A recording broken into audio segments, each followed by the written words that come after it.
Hello guys, welcome back to my YouTube channel. इस video में हम बात करने वाले हैं गाजर ऑयल के बारे में। जी हाँ गाइस, गाजर ऑयल के ऊपर पूरा एक डिटेल एनालिसिस वीडियो रहने वाला है, तो वीडियो में पूरा बने रहिएगा ताकि आपको कुछ भी मिस ना हो बीच से भी, और आप अच्छे से उसमें निवेश कर पाएँ या फिर आप अच्छे से अपने आप में इसमें निवेश कर पाएँ। तो वीडियो की तरफ बढ़ते हैं।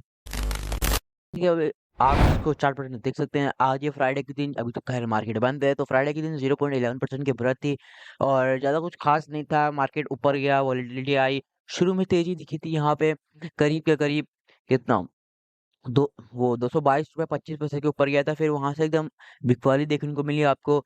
फिर वहाँ से एकदम नीचे आया। फिर मार्केट जब क्लोज़ होने को क्या, तो आपने जब बंद होने के समय पे जहाँ पे पिछले बार का क्लोजिंग दिया था, उसके थोड़ा ऊपर यहाँ पे क्लोजिंग दिया है, ठीक है?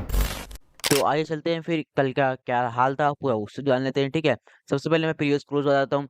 प्रीवियस क्लोज़ था ₹219, ओपन हुआ ₹220 20 पैसे पे, और हाई गया ₹223 25 पैसा, और लो फिर गया था ₹217 145 पैसा, एंड क्लोज़ हुआ ₹219 40 पैसा पे, ठीक है? एंड साथ में अगर से ट्रेड वॉल्यूम की बात करें तो लाख सब कुछ बताऊँगा number.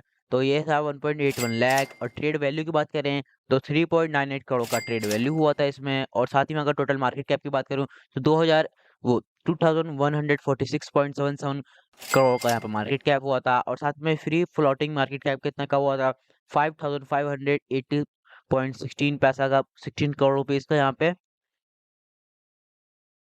Free floating market cap हुआ था। अगर मैं इम्पैक्ट कॉस्ट की बात करूँ तो 0.013 था, और डिलीवरेबल ट्रेड क्वांटिटी था 39.37, और एप्लीकेबल मार्जिन रेट था 13.19, और फेस वैल्यू था यहाँ पे 2। ठीक है, अगर मैं 52 वीक की हाई की बात कर लूँ जो कि 30 नवंबर 2023 का था, वो था 34 रुपीज़ 5 पैसा। 52 वीक की लो की बात करें जो 28 मार्च 2024 का था, वो था 196.40 पैसा। कर लेते हैं कि इसमें मतलब क्या-क्या है, फाइनेंशियल्स कैसे थे इसके, तो चलिए। Reliance Industries, BPCL, LOCL, HPCL, MRPL, CPL, और फिर ये आता है गांधा ऑयल रिफाइनरीज़। ठीक है, तो चलिए फिर मैं आपको सबसे पहले रिलायंस इंडस्ट्री का बता देता हूँ।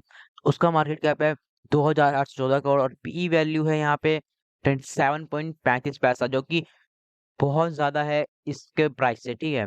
और साथ में अगर मार्केट कैप की तो ख़ैर बहुत ज़्यादा का डिफरेंस है, तो अभी इसको टाइम लगेगा और आने में, तो चलिए फिर ये कंपैरिज़न नहीं करते हैं, और ये ठीक भी नहीं है कंपैरिज़न करना, क्योंकि ये अभी नई-नई लिस्टेड हुई है कंपनी।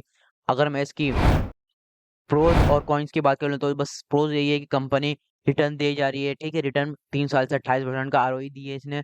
तो कॉन्स की बात करूँ तो मैं इसमें सबसे बड़ी दिक्कत ये है कि जो कंपनी जो है ना, प्रॉफ़िट तो रिपीटेड हर क्वार्टर में प्रॉफ़िट तो कर रही है, लेकिन उसमें डिविडेंड नहीं दे रही है। बस दिक्कत इसमें यही है। और चलिए फिर आगे बढ़ते हैं। अगर मैं क्वार्टरली रिज़ल्ट की बात करूँ तो सितंबर 2023 में था, सेल्स हुआ था इनका 1100 करोड़ का, और दिसंबर में हुआ 1103 करोड़ का, एंड एक्सपेंसेस इनके हटा देते हैं। पहले एक्सपेंसेस जोड़ लेते हैं ताकि प्रॉफिट में पता चल जाए। एक्सपेंसेस था 925 करोड़ का, और दिसंबर में था 118 करोड़ का, और जो ऑपरेटिंग प्रॉफिट हुआ यहाँ पे 76 करोड़ का सितंबर में, और दिसंबर में हुआ 85 करोड़ का, ठीक है? एंड प्रॉफिट बिफोर टैक्स की बात करें तो दिसंबर में हुआ था 58 करोड़, एंड सॉरी सितंबर में हुआ था 58 करोड़, एंड दिसंबर में हुआ था 66 करोड़। जी हाँ गाइस, तो मतलब कि प्रॉफिट तो बढ़ा था, साथ में ऑपरेटिंग प्रॉफिट भी बढ़ा है, और प्रॉफिट भी बढ़ा है, और साथ में सेल्स भी बढ़े हैं, और एक्सपेंसेस भी बढ़े हैं। लेकिन प्रॉफिट भी तो बढ़ा है, ये सब देखना पड़ता है।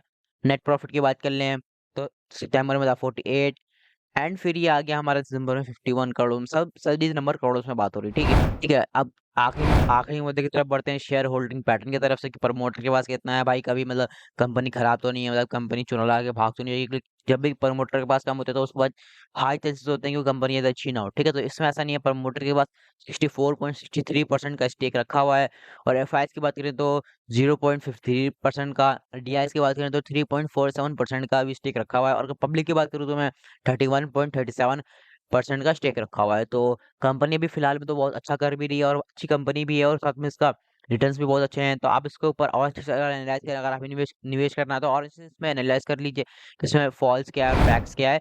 तो उम्मीद करता हूँ ये वाली वीडियो आपको पसंद लगी होगी, तो प्लीज़ चैनल को लाइक सब्सक्राइब करना ना भूलें, एंड बाय बाय गाइस।